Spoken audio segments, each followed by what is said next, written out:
Le Corbeau.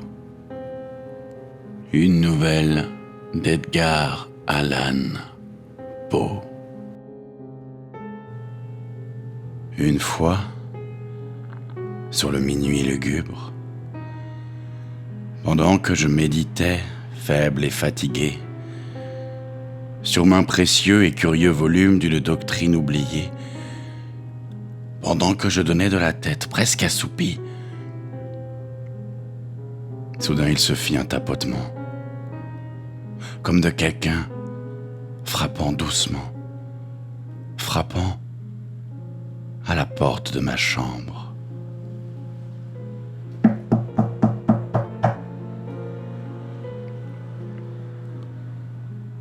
C'est quelques visiteurs, murmurai-je, qui frappent à la porte de ma chambre. Ce n'est que cela, et rien de plus.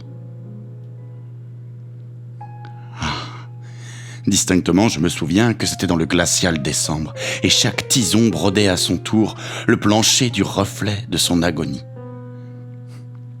Ardemment, je désirais le matin. En vain m'étais-je efforcé de tirer de mes livres un sursis à ma tristesse. Ma tristesse pour ma Lénore perdue, pour la précieuse et rayonnante fille que les anges nomment Lénore, et qu'ici on ne nommera jamais plus.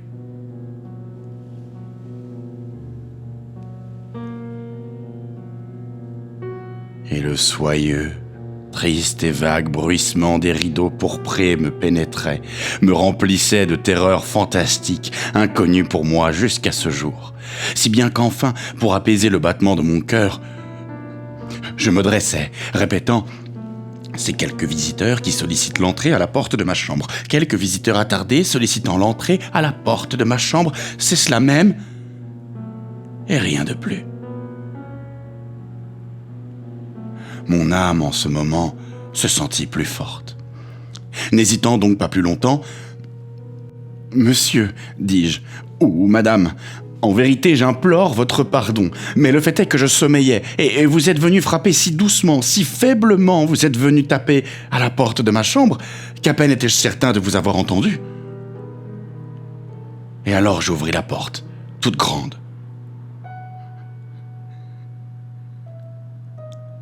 Les ténèbres, et rien de plus. Scrutant profondément ces ténèbres, je me tins longtemps plein d'étonnement, de crainte, de doute, rêvant des rêves qu'aucun mortel n'a jamais osé rêver. Mais le silence ne fut pas troublé, et l'immobilité ne donna aucun signe, et le seul mot proféré fut un nom chuchoté. Lénore. C'était moi qui le chuchotais, et un écho à son tour murmura ce mot. Lénore. Purement cela. Et rien de plus. Rentrant dans ma chambre et sentant en moi toute mon âme incendiée, j'entendis bientôt un coup un peu plus fort que le premier. Sûrement, dis-je, sûrement il y a quelque chose aux jalousies de ma fenêtre. Voyons donc ce que c'est, et explorons ce mystère. Laissons mon cœur se calmer un instant et explorons ce mystère. C'est le vent, et rien de plus. Je poussai alors le volet, et, avec un tumultueux battement d'ailes, entra un majestueux corbeau digne des anciens jours. Il ne fit pas la moindre révérence, il ne s'arrêta pas, il n'hésita pas une minute, mais, avec la mine d'un lord ou d'une lady, il se percha au-dessus de la porte de ma chambre.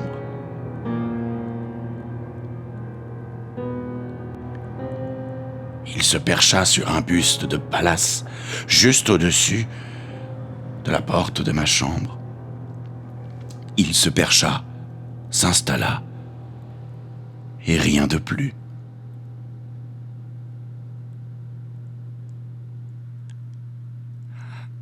Alors cet oiseau d'ébène, par la gravité de son maintien et la sévérité de sa physionomie, induisant ma triste imagination à sourire, Bien que ta tête, lui dis-je, soit sans huppe et sans cimier, tu n'es certes pas un poltron, lugubre et ancien corbeau, voyageur parti des rivages de la nuit. Dis-moi, quel est ton nom seigneurial aux rivages de la nuit plutonienne ? Le corbeau dit « Jamais plus ». Je fus émerveillé que ce disgracieux volatile entendît si facilement la parole, bien que sa réponse n'eût pas un bien grand sens et ne me fût pas d'un grand secours, car nous devons convenir que jamais il ne fut donné à un homme vivant de voir un oiseau au-dessus de la porte de sa chambre, un oiseau ou une bête sur un buste sculpté au-dessus de la porte de sa chambre, se nommant d'un nom tel que « jamais plus ». Mais le corbeau, perché solitairement sur le buste placide, ne proféra que ce mot unique, comme si dans ce mot unique, il répandait toute son âme. Il ne prononça rien de plus. Il ne remua pas une plume, jusqu'à ce que je me prisse à murmurer faiblement « D'autres amis se sont déjà envolés loin de moi. Vers le matin, lui aussi, il me quittera comme mes anciennes espérances déjà envolées. » L'oiseau dit alors « Jamais plus !»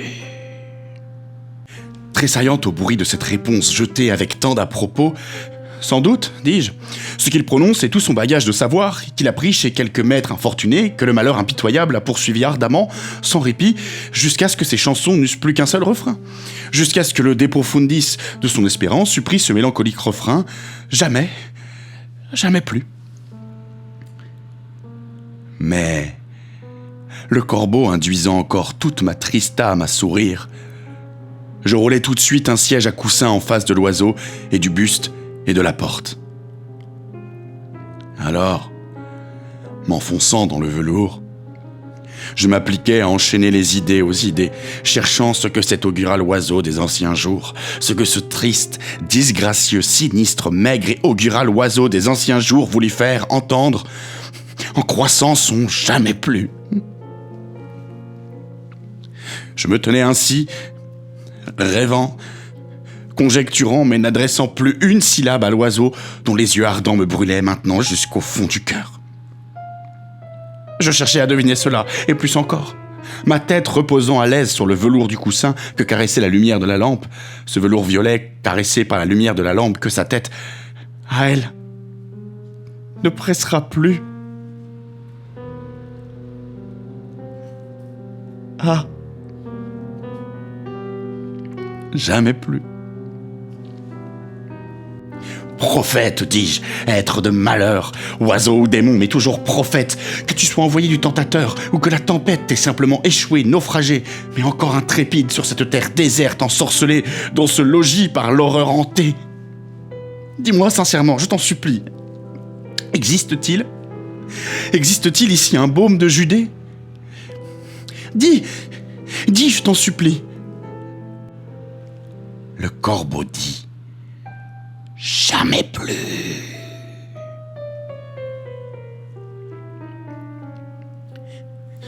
Que cette parole soit le signal de notre séparation, oiseau ou démon, hurlai-je en me redressant.